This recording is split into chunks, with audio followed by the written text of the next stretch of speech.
Bonjour, bienvenue dans Femmes et Pouvoir, l'émission qui met en lumière des femmes qui savent lier pouvoir et féminité, mais surtout l'émission des femmes qui osent changer le monde.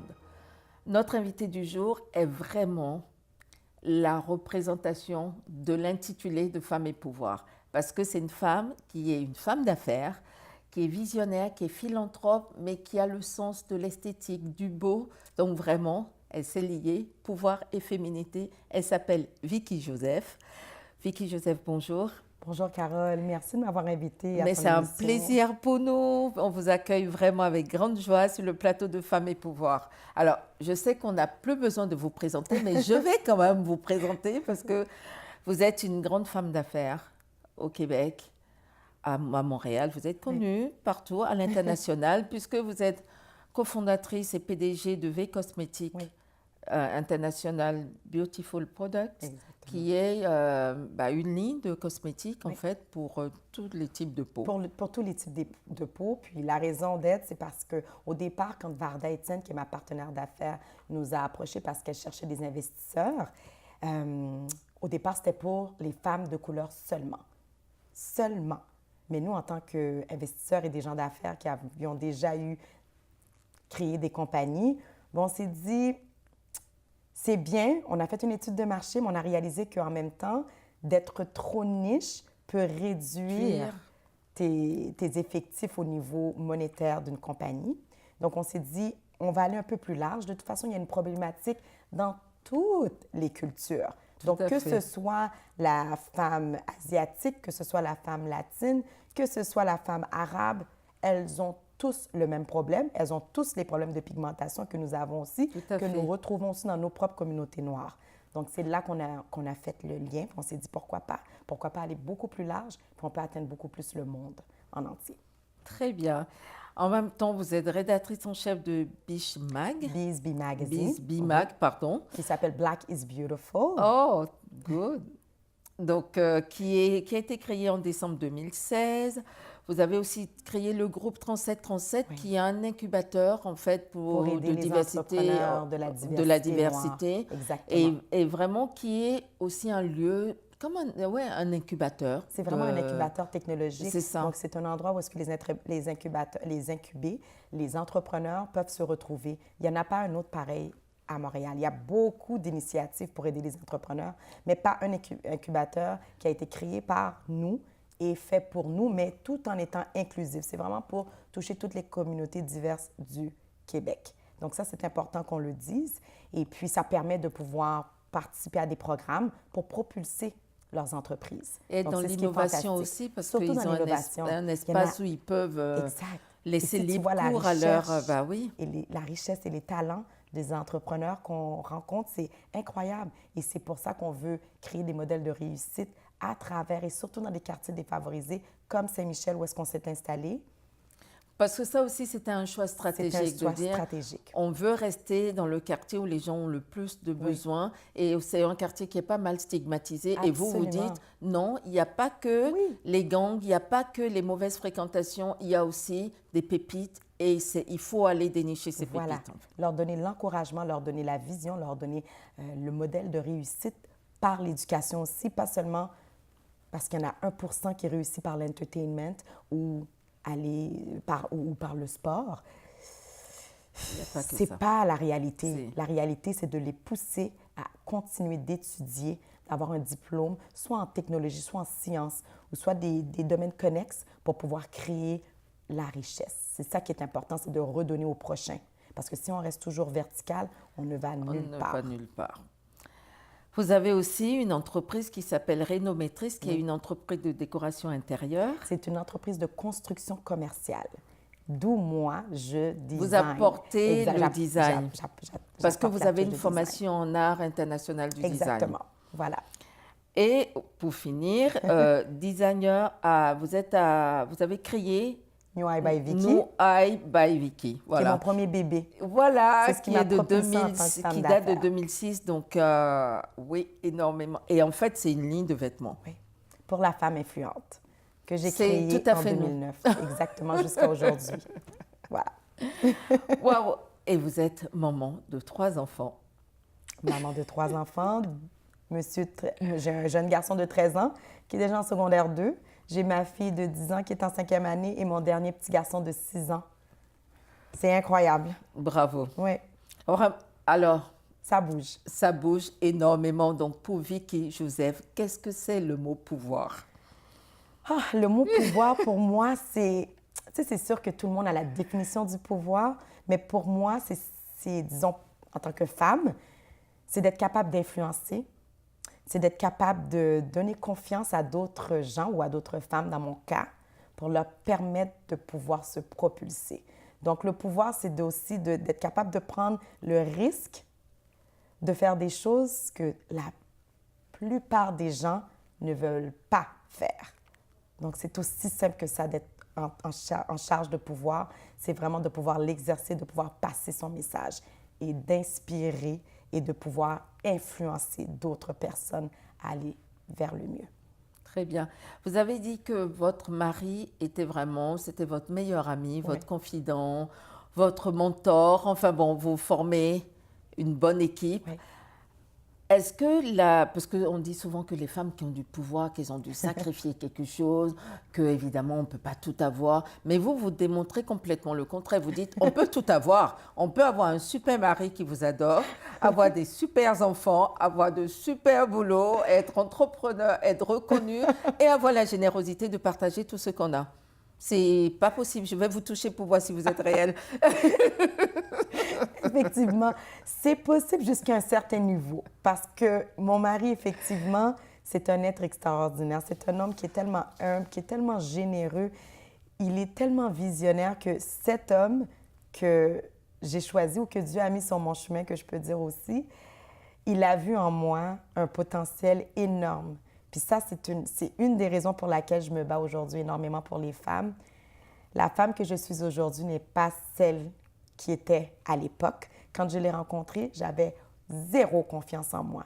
Mais c'est un homme qui a su me dire les bons mots, qui a su me supporter, qui a su me pousser dans la bonne direction parce qu'il savait qu'à l'intérieur de moi, j'avais cette flamme entrepreneuriale-là et que j'avais énormément à donner pour changer le monde. Donc, pour moi, il est tout pour moi. Il est vraiment à côté de moi dans tout, dans les bons moments, dans les mauvais moments. Ça a l'air facile, mais je suis une femme quand même qui est très émotionnelle.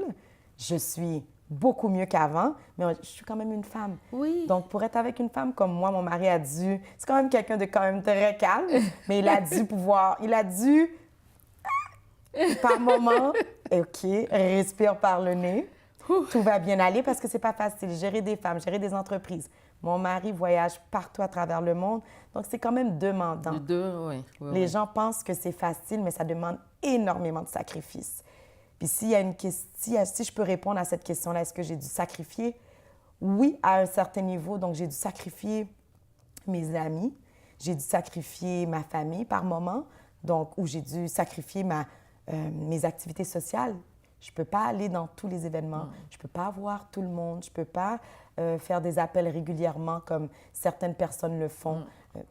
J'ai dû, à quelque part, sacrifier mon temps et prioriser pour pouvoir créer cette richesse-là qu'on est en train de vivre aujourd'hui. Mais en tout cas, c'est Sheryl Sandberg qui disait que le choix du compagnon est très fondamental pour les femmes qui aspirent à céder à des postes de responsabilité. Oui. Alors, pour celles qui nous écoutent, je vous passe le message, même si on est pour la paix des ménages, évidemment. Absolument. Et une autre chose aussi, ce qui est important de comprendre, c'est quand tu as rencontré la bonne personne, tu as fait le bon choix, c'est de s'assurer d'avoir la même vision. Parce que si tu n'as pas la même vision, si les deux n'ont pas la même vision, ça ne fonctionnera, fonctionnera pas. Et c'est la raison pour laquelle on est encore capable de dire qu'aujourd'hui, on se tient debout. Malgré tout ça, toutes les tempêtes, on est encore là parce que pour nous, c'est la fondation, c'est notre famille avant tout. C'est d'être capable de soutenir parce qu'on a la même vision. On a le même objectif à la fin. Est-ce que vous diriez qu'il y a une différence dans l'exercice du pouvoir selon si on est un homme ou une femme? Parce que vous pouvez comparer, en fait. Je le vois. Et je te dirais même que si je prends exemple dans mon cas, par moment, je peux être dans des rencontres, dans des meetings. Mon mari est là et on voit la différence automatiquement. C'est le mari qui doit prendre les décisions. C'est lui qui a le pouvoir de parole. Les gens automatiquement le font. et je peux aller n'importe où. Je peux siéger sur un CA, je peux aller dans des rencontres de table ronde. Les hommes ont toujours la prise de pouvoir avant, la prise de parole. Tu vois qu'on écoute beaucoup plus l'homme que la femme. La femme doit presque pratiquement crier pour se faire entendre, travailler 4 fois plus que l'homme. Et déjà, la femme noire et l'homme noir doivent travailler 3 fois plus fort pour atteindre les mêmes objectifs que l'autre. Alors imagine-toi une femme versus l'homme. On a encore du travail à faire aujourd'hui. Ah ben dis donc. Est-ce que cette expérience, tu as l'occasion de le partager avec des femmes qui sont au même niveau que toi parce que c'est peut-être bien des fois, certaines femmes ont dit, d'avoir des clubs d'amis ou des personnes qui vont avoir de la bienveillance à ton égard et qui te permettent de continuer à avancer en dehors de ton cercle très privé. C'est très important d'avoir un réseau de femmes d'affaires pour te soutenir. Puis malgré tout, on peut se sentir seul parce que plus on monte de coche, plus on monte de niveau, on réalise qu'on a l'impression que c'est nous qui devons toujours élever les autres, ce qui est très bien, mais par moment, en tant que femme, on est seul. Nous aussi, on a besoin aussi d'être relevés. Donc, c'est pour ça que c'est important, très important, d'avoir ce réseau de femmes-là pour se soutenir. Des fois, on va juste luncher, on va dîner, ou on établit des plans ensemble, des plans de match pour se soutenir ou pour trouver des solutions pour avancer les choses. Mais oui, le réseau, c'est la base en affaires. C'est très important. Très. Très bien. Ben, on revient dans quelques instants. Nous sommes de retour sur le plateau de Femmes et Pouvoir avec Vicky Joseph. Et tout à l'heure, on parlait de l'importance du réseau. Quelle stratégie les femmes devraient mettre en place pour accéder aux instants de décision, Vicky? Surtout les femmes noires. Oh mon Dieu, je te dirais, Carole, honnêtement, aussi simple que de se supporter, parce qu'on a encore...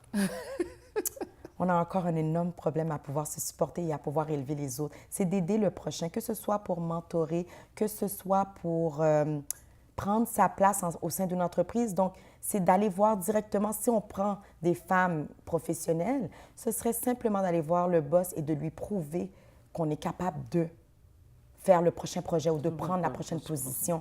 Mais c'est d'aller le dire. Si on ne parle pas, comment est-ce qu'on veut faire comprendre aux gens qui on est, qu'est-ce qu'on veut faire, qu'est-ce qu'on veut accomplir.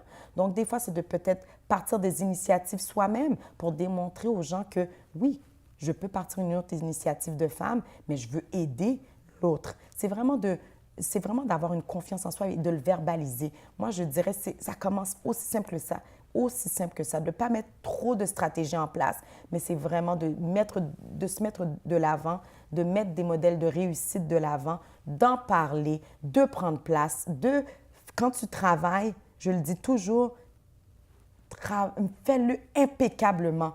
Black Excellence, c'est ça. C'est de quand tu travailles, tu prends un projet, tu le fais et tu l'amènes à terme, mais d'une façon exemplaire. Comme ça, tu peux démontrer aux autres que oui, tu as ta place. Très bien. Est-ce que vous avez identifié dans votre environnement professionnel ou personnel quelque chose qui vous dites ça, c'est le bon outil pour faciliter l'inclusion? Parce que vous avez plusieurs entreprises, donc vous avez pu avoir peut-être noté quelque chose qui pourrait permettre aux entreprises d'aller plus loin. Bien, en fait, je te dirais, moi, dans mon cas, ça peut rejoindre un peu, si on veut, les stratégies. C'est que dès que tu es en position de pouvoir, c'est d'embaucher une autre femme. C'est de vraiment stratégiquement, mais de se le dire, je choisis une femme racée pour pouvoir prendre place. Ou si tu es sur un CA, tu pars, ou si tu dois nominer d'autres personnes, de penser avant à nominer une autre femme noire. Ça peut être d'autres stratégies. C'est de penser à faire de prendre cette décision-là, de mettre une autre femme en position ou en place, ou d'embaucher d'autres femmes noires. Nous, c'est ce qu'on fait dans nos compagnies présentement. On embauche, que ce soit des hommes ou des femmes, mais je fais le choix stratégiquement d'embaucher d'autres femmes ou d'autres hommes racés pour pouvoir prendre place dans nos entreprises. Si je ne le fais pas, qui va le faire? Si une autre femme ou toi, tu ne le fais pas, qui va le faire? Comment est-ce qu'on peut grandir et avancer les choses? Comment?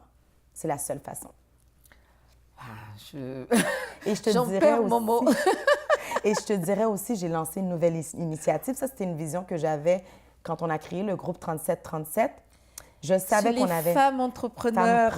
Voilà. Alors, ça a été lancé au mois de J'ai vu ça en février. janvier, oui, fin janvier, début février. Voilà. Femmes entrepreneurs. Fempreneurs. Oui, c'est ça. Voilà. Donc, ça, c'est une autre initiative qui va être concrète, qui va pouvoir permettre à d'autres femmes d'exceller. Mais moi, ce que je me suis dit, vu qu'il y a beaucoup d'initiatives pour femmes déjà à l'extérieur, ce que j'aimerais faire, c'est comme on est tellement occupées, les femmes, on a tellement de charges sur nous, que ce soit avec les enfants, que ce soit avec le travail, avec nos vies sociales, avec nos vies d'affaires, de tout, je veux pouvoir leur permettre d'avoir des masterclass, des cours quand même assez rapides parce qu'on n'a pas souvent le temps, parce qu'on prend la charge Tout à fait. de la maison, on prend la charge du travail de tous les enfants et tout, sur une courte durée qui va être des masterclass de probablement un week-end.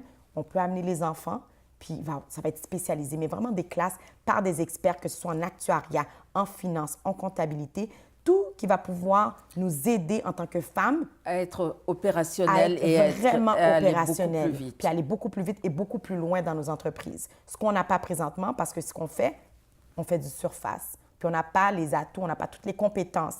Donc, Fempreneur va vraiment pouvoir permettre à ces femmes-là d'exceller à un autre niveau leur performance dans leurs entreprises. Très bien.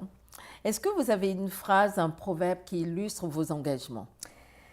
OK, moi, je te dirais, j'en ai plusieurs, mais il y en a une qui m'a toujours touchée, qui a toujours été là, présente dans ma tête comme à tous les jours.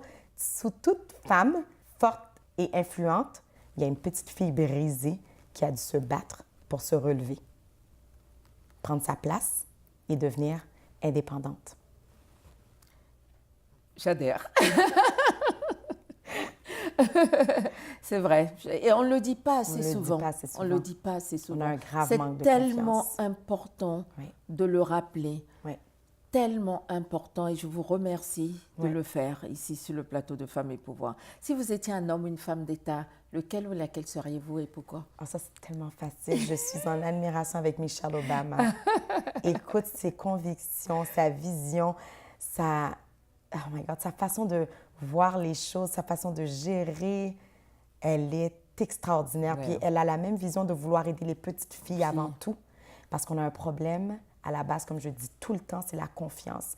Si on peut travailler cette confiance-là, C'est on fondamental. changerait le monde en entier parce qu'on a ce pouvoir-là d'être assise à table et d'arrêter d'être sur le menu, je le dis toujours.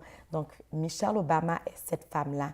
Et présentement, c'est le travail qu'elle est en train de faire, de vouloir changer une petite fille à la fois pour leur permettre d'être des femmes exemplaires et de prendre le relais sur le monde. Oui, et c'est en train de... Ça commence. Ça commence. Vraiment. Il faut se mettre ensemble. Oui, il faut se mettre ensemble. Si vous aviez un jour pour changer le monde, par quoi commenceriez-vous? L'éducation. L'éducation, parce que surtout dans nos communautés, comme on le sait, on n'a pas tous la chance d'avoir, comme on dit, des modèles de réussite. Alors moi, je prendrais dans les quartiers défavorisés, si on le peut, travailler l'éducation, leur permettre de leur donner cet encouragement-là, cet espoir-là. Parce que c'est eux, les prochaines générations. C'est à eux c'est grâce à eux qu'on va pouvoir créer de la richesse. C'est pas avec ce qu'on voit aujourd'hui, cette nouvelle génération-là aujourd'hui.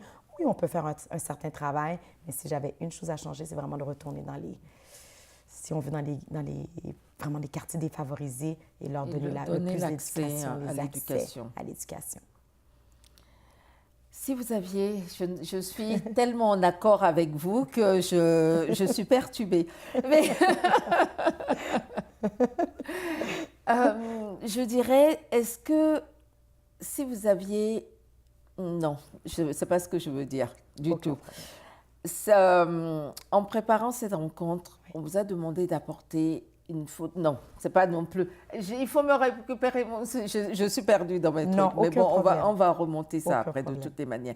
Si vous étiez un animal, lequel ou laquelle seriez-vous? Bien, mon signe, il va exactement avec ma personnalité. Un lion. Le lion qui est toujours en charge, mais tu n'es pas trop sûr. Est-ce qu'il va mordre ou est-ce qu'il va rester? Mais tu vois toujours qu'il est en contrôle de lui-même. Donc, je dirais le lion. Le lion. J'adore le leadership qu'il a, qu'il est capable de rassembler, qu'il est capable d'amener, mais toujours d'élever les autres. Le lion. Très bien. En préparant cette rencontre, on vous a demandé de venir avec un objet, une photo ou quelque chose qui pour vous symbolise le pouvoir ou la féminité, le pouvoir tout court ou la féminité tout court. Est-ce que vous nous avez apporté quelque chose ou vous vous êtes dit finalement pas besoin? Je n'ai rien amené, juste qu'est-ce que je pourrais dire sur le pouvoir et la féminité. Pour moi, le plus grand pouvoir, j'aurais dû l'amener. Je l'ai quand même dans mon cellulaire parce que je le suis toujours. Cet objet-là, c'est quoi? C'est la Bible. Pour moi, la foi, de croire que Dieu a un plan pour nous, c'est ce qui a changé le cours de ma vie.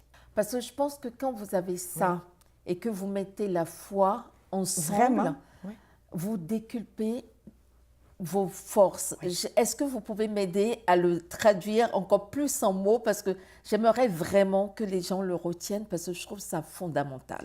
OK, si je peux donner un exemple concret, ça risque d'aider les gens à visualiser l'importance de visualiser et de croire en soi. Moi, quand j'avais terminé mes études en design, première chose que j'ai fait, je ne sais pas pourquoi c'était naturel parce que j'étais quand même jeune à l'époque, mais j'ai toujours visualisé mon designer préféré. Dans ma tête, c'était clair qu'un jour, je voulais travailler pour Ralph Lauren. Puis je le dis souvent dans mes entrevues. Ce qui est arrivé, je le voyais. J'ai dit, mon Dieu, j'aimerais tellement ça. Mais tu le vois, tu le visualises, tu te vois en train de travailler. Il faut vraiment faire cette photographie mentale-là, le voir. Tu te vois en train de travailler, tu te vois en train de faire telle chose ou atteindre telle chose. C'est important de se le dire.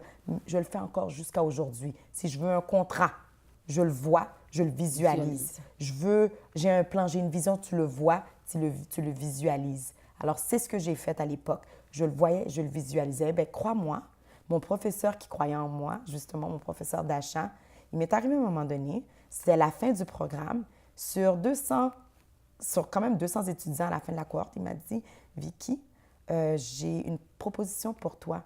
J'ai une amie à moi qui travaille pour Ralph Lauren, qui aimerait te passer en entrevue, pas t'avoir tout de suite parce qu'elle ne me connaissait pas, mais elle recherche une assistante, puis j'ai pensé à toi. » Wow.